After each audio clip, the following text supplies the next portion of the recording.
Oi, gente, tudo bem? Tudo bem, pessoal? Estamos aqui para dar continuidade aos nossos estudos, né, e conhecimentos do Reiki. Mas antes de começar, eu quero pedir a você o seu like, que você seja inscrito no nosso canal, que você compartilhe com seus amigos para que o nosso canal cresça e se desenvolva, né? Então, hoje eu vou continuar falando sobre o Reiki e começo falando sobre a cor do Reiki.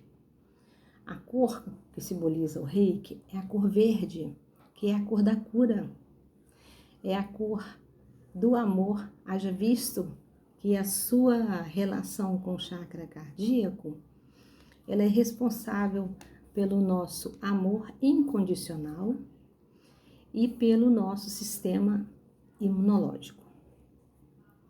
O seu símbolo, o ideograma, aquele desenho dele, ele não vai vir em verde, ele vai vir em dourado, porque dourado é a cor cósmica. Da natureza, o Reiki tomou o símbolo do bambu, porque o bambu ele é uma planta simples, ela resiste ao vento, ela enverga, mas não quebra. Ele é oco, vazio, ele é perfeito. E a resposta disso tudo é o funcionamento da energia. Ele é flexível, apesar de ser forte, ele reverencia o vento que toca soprando como se fosse uma canção, né, gente? Vocês já repararam isso? E ele se dobra à vida, modificando e nos mostrando que quanto menos um ser se opõe à vida, mais resistente ele se torna. Então, para viver em plenitude, eu acho o bambu uma árvore muito linda, uma árvore muito poderosa. Ele é forte e ele serve também para fazer muitas coisas, como móveis, embarcações, construções, ou seja, todos que recebem o reiki tendem a ficar fortes e resistentes, como o bambu, né? Entre um nó e o outro, ele é oco.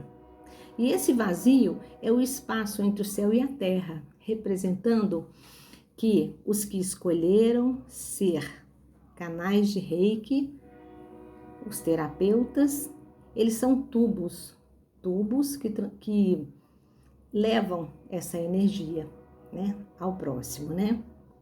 Ele é reto, a retidão sem igual do bambu, diz sobre a sua perfeição, do seu projetar para o alto, né? Que ele cresce retinho.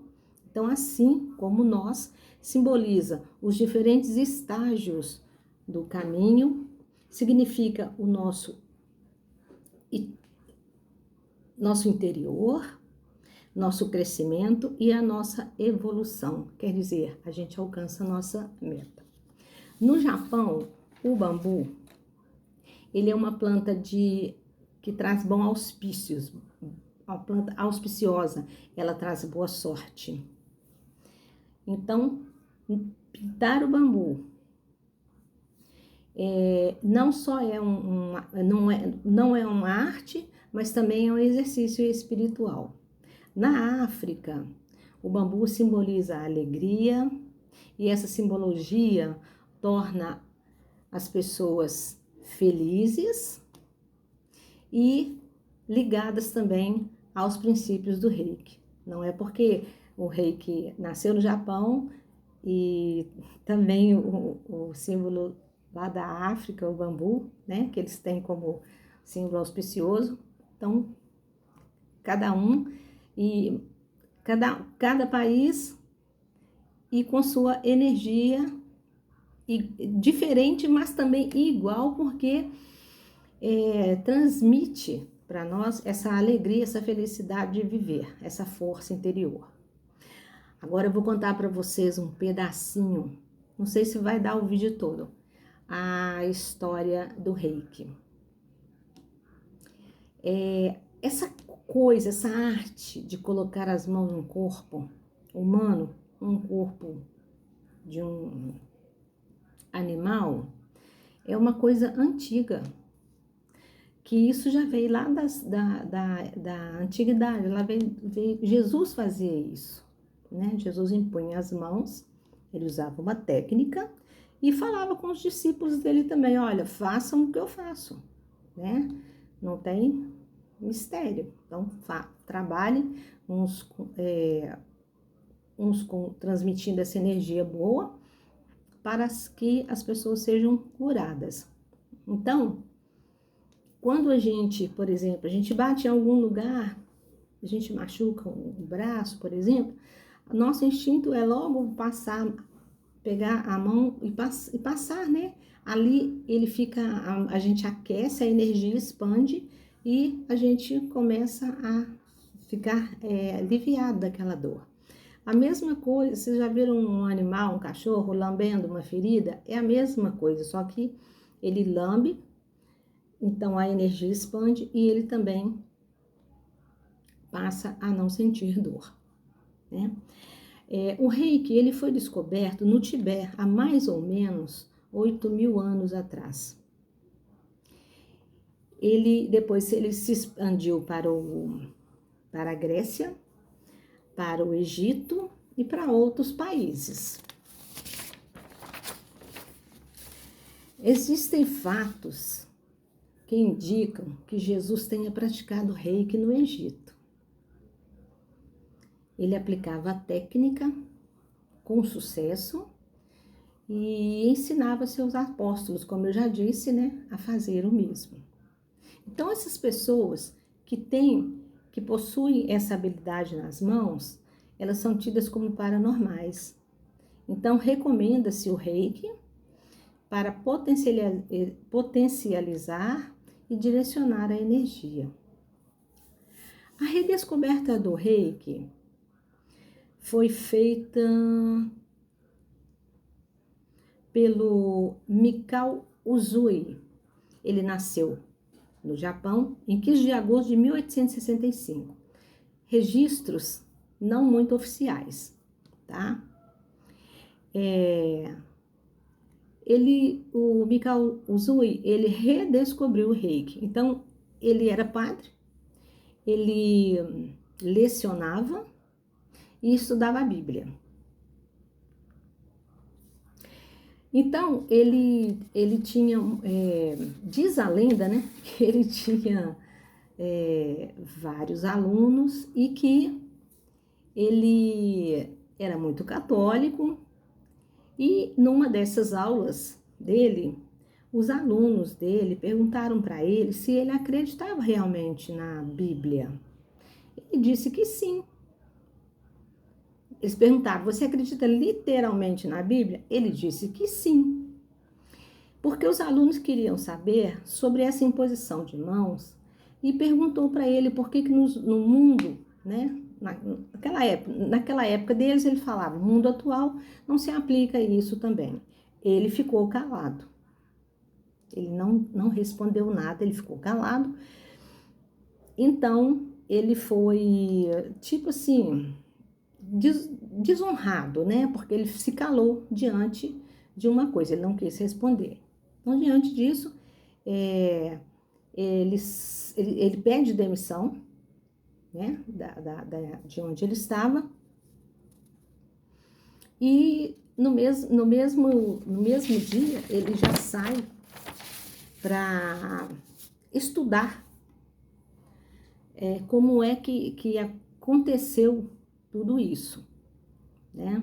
Então, ele não convencido disso, ele quer descobrir esse grande mistério, como é que Jesus fazia aquilo, porque ele também queria fazer, não por ego, mas para poder ajudar as pessoas.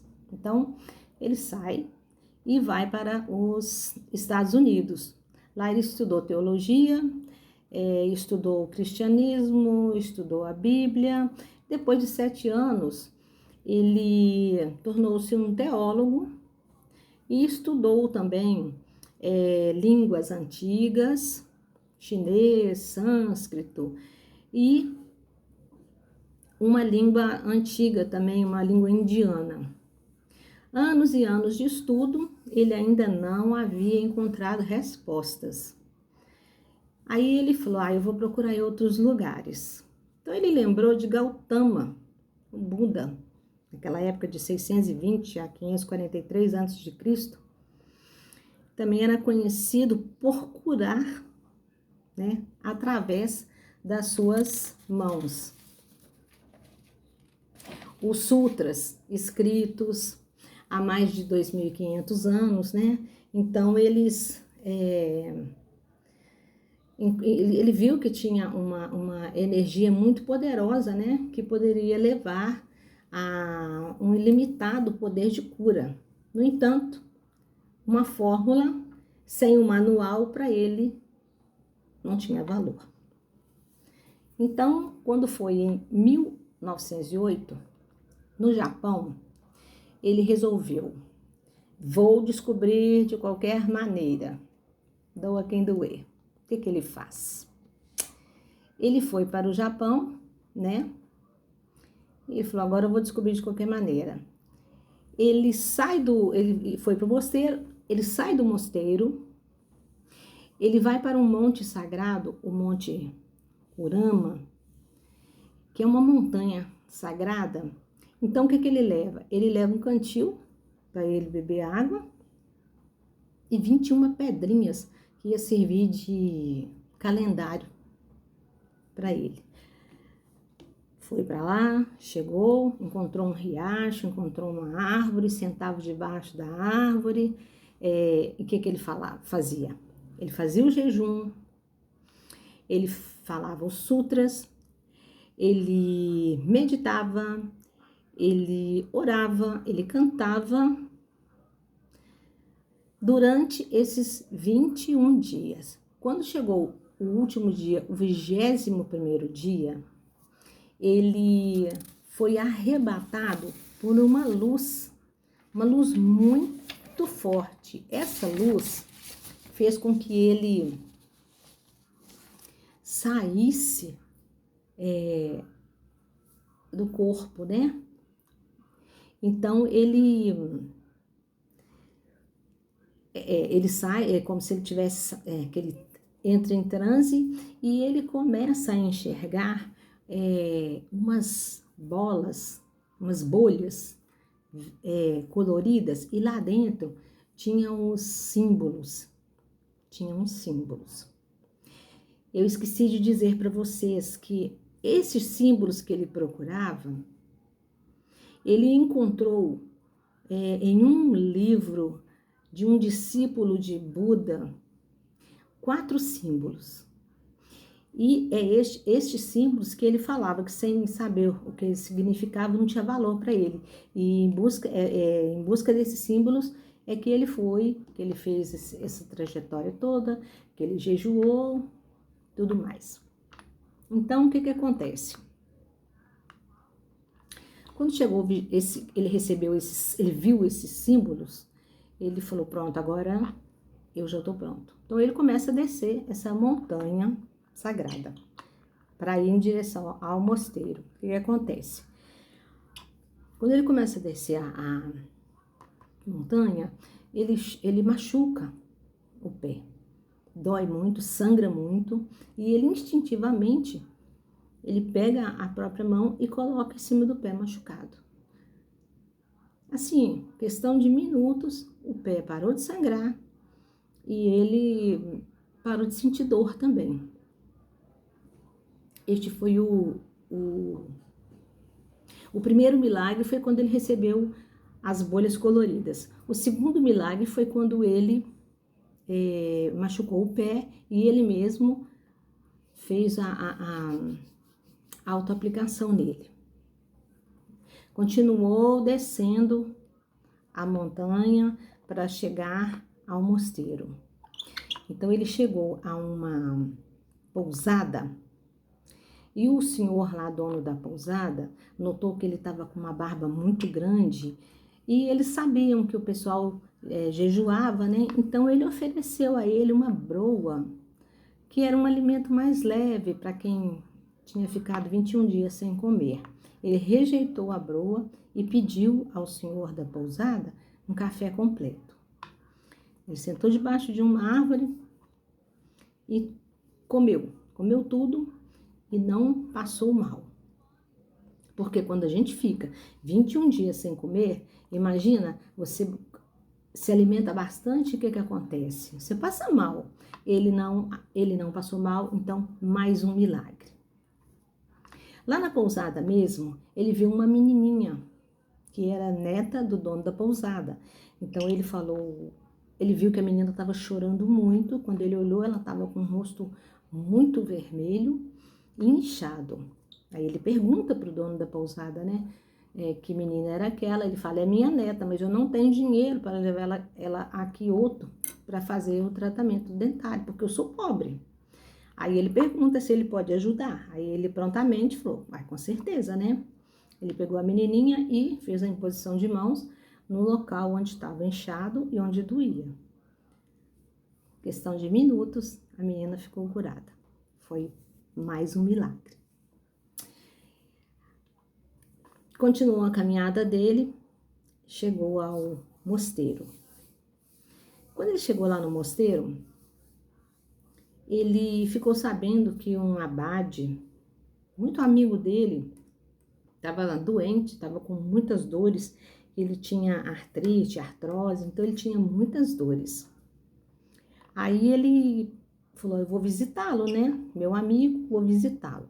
Quando ele chegou lá, na casa do abade, ele começou a perguntar para ele onde que doía e tal, conversando. E nisso ele foi passando a mão nas dores do abade. Imediatamente as dores foram embora. Então, ele resolveu, aí curou o abade, né, conversaram, ele voltou para o mosteiro, o pessoal ficou muito curioso, né, para saber. Ele contou tudo o que tinha acontecido, mas ele falou, não adianta eu ficar aqui dentro do mosteiro, eu preciso ampliar meus horizontes, eu preciso sair, eu preciso encontrar pessoas que precisem dessa cura. Então, o que ele faz? Ele vai para fora dos muros do mosteiro. Ele procura Kyoto, né, lá no Japão. Primeiro ele procura os jovens doentes e procede à cura desses jovens, porque eles viviam doentes e eles viviam na mendicância, eles ficavam pedindo esmolas o tempo todo, e ele falou, isso não é legal para vocês, né? Isso não é bom para ninguém. Então, a partir do momento que a pessoa está curada, ela não precisa mais pedir esmolas, ela pode trabalhar. E ele também trabalhava, ele arrumou um trabalho de vendedor de verduras para poder ficar mais perto deste pessoal. Então, curou os jovens primeiro, depois ele curou os idosos também para dar a mesma qualidade de vida para eles.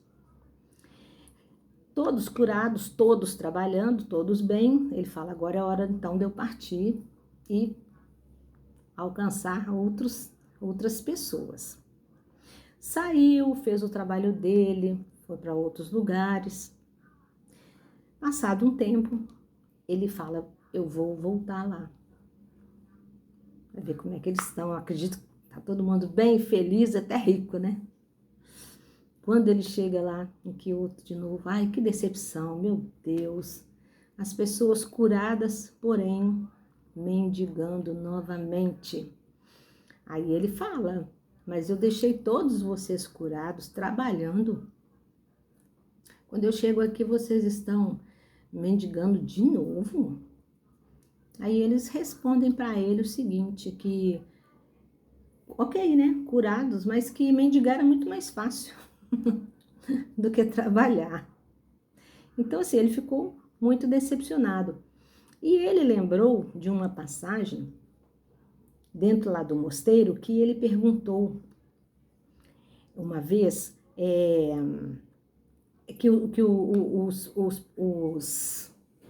as pessoas lá do mosteiro, né? Ele falavam com ele que ele ficava muito preocupado em curar o corpo e que quem precisava de cura era a alma. Então ele deu aquele aquele plim, e ele lembrou dessa passagem. Aí ele falou, nossa, é mesmo, o que adianta o corpo estar curado, mas a mente está doente. Então, o que ele resolveu? Eu vou embora. Eu vou procurar quem realmente queira ficar bom, queira curar, trabalhar e também ensinar para outras pessoas. E realmente ele fez isso. Ele sai, vai em busca de novo das pessoas. O que ele fez? Ele não só curou as pessoas, mas ele também ensinou essas pessoas a curar. Então ele ficou satisfeito, porque ele viu que daquela vez estava fazendo efeito, né? Então ele curou, ensinou as pessoas a curarem e elas também estavam curando outras pessoas. Então foi uma grande revolução. Passaram-se os anos, ele foi envelhecendo, né? E antes da morte dele, ele escolhe 16 pessoas. Nessas alturas, ele já tinha descoberto os símbolos do Reiki, né? Que foi através da visão das bolhas coloridas que ele teve. Então, ele escolhe 16 pessoas, mas ele passa o ensinamento boca a boca, que era feito como era feito antes dele, né? Porque já tinha sido descoberto, mas ele redescobriu, passou-se boca a boca. E a gente sabe que o boca a boca acaba se perdendo, né? Mas ele deixou esse legado, ele passou sim para 16 pessoas e essas 16 pessoas foram passando para frente, né? Eu espero que vocês tenham gostado da historinha. Desculpe pelos lapsos de memória, né? Porque é muita informação, né? Ao mesmo tempo. Mas, gente, eu vou dizer para vocês uma coisa. Eu tô tão feliz com esse canal, eu tô tão satisfeita de estar podendo fazer isso, né? De mostrar para as pessoas que não é só curar o corpo físico, é curar a mente também. E como eu falei no vídeo anterior, as pessoas na pandemia, muitas crianças, adolescentes, idosos, meia-idade, né? Com tipo uma mesma síndrome, né? Aquela coisa de depressão, medo da morte. Mal sabem eles que a morte não existe, né? Somente uma passagem e que a vida continua lá do outro lado. Então, a gente não precisa temer. E, como eu disse, eu comecei a perceber que as pessoas não estavam bem. Eu também não estava. Então, eu fiz, não tão igual no Bicalzui, mas eu fui em busca. Falei, eu vou procurar alguma coisa. Deve existir um amanhã, sim, né? Então, eu fui em busca. E foi assim que o Reiki apareceu na minha vida. Eu só tenho que agradecer, porque se eu estou bem hoje, eu devo a ele. Eu devo ao Reiki, eu devo ao meu mestre. Falar nisso, eu não falei com vocês. A minha escola fica lá em Torres, no Rio Grande do Sul, a Conexão Estelar, e o meu mestre chama Eduardo Rocha. Eu vou até passar uma mensagem para ele, que eu estou fazendo propaganda para ele aqui. Uma pessoa exemplar. Nossa, ele não é um mestre, ele é um amigo. E com toda a simplicidade, né? Como se ele fosse realmente um bambu. O Reiki realmente foi um divisor de águas na minha vida. Então eu só tenho a dizer a vocês que eu estou muito feliz. Espero contar sempre com a presença de vocês aqui no meu canal. Mais pra frente vou começar a fazer umas lives. Já quero falar com vocês que vamos começar a falar sobre as cores, sobre as cores dos chakras. Vou mostrar para vocês que bonito que eu tenho aqui, olha. Eu tenho 7 chakras cravejados num cristal. Vamos começar a falar das pedras, das suas energias. Vamos falar também de cromoterapia, a energia das cores. Vou trazer para você, sim, uma live de uma pessoa especialista em pedras, em cristais, e vamos fazer uma live para que as pessoas possam participar, possam perguntar, porque as pessoas têm curiosidade em saber por que aquela cor serve para isso, aquele outro, qual que te dá energia, como se lava um cristal, como se energiza um cristal, né? Qual a pedra que a gente pode andar, qual a pedra que a gente pode colocar debaixo de um travesseiro. E vou apresentar a vocês também 2 pessoas, um casal, que são os meus fornecedores de pedra aqui em Belo Horizonte. Pessoas maravilhosas. Eu fico louca quando eu chego lá na loja deles, porque, nossa, é tanta energia boa. E ele é um cara, assim, que sabe muito, entende muito. E eu quero trazer esse conhecimento para vocês também. Então, meus amigos, eu só tenho a agradecer a vocês, tá? Não se esqueçam de dar aquele like, de compartilhar, de novo eu pedindo, né? E lembrem-se sempre que vocês podem ser bambus, sabe? Fortes, porém flexíveis, não resistente às coisas ruins da vida. Não, deixa isso passar, porque isso tudo ao nosso redor, gente, é energia. E quando a energia positiva, ela impregna na gente, ela circula na gente, não há mal que nos deixe para baixo, tá? Eu falo isso de carteirinha, porque aconteceu comigo e eu não deixei que o meu bambu quebrasse. Ele envergou, mas ele não quebrou. Então eu desejo tudo isso para vocês também, ok? Nós vamos terminar por aqui. Eu deixo um grande beijo para todos e vamos continuar assim. Vocês inscrevendo lá no meu canal, vocês vão saber qual vai ser o próximo vídeo, tá bom? Então, eu desejo para vocês muita saúde, muita prosperidade, muita luz, muita iluminação, muita paz interior. Lembrem-se da cor verde, que é o chakra cardíaco, que é a cor da saúde e a cor da imunidade, tá bom? Então, todos fiquem em paz e muito obrigado, gratidão a todos. E até o próximo vídeo. Um beijo.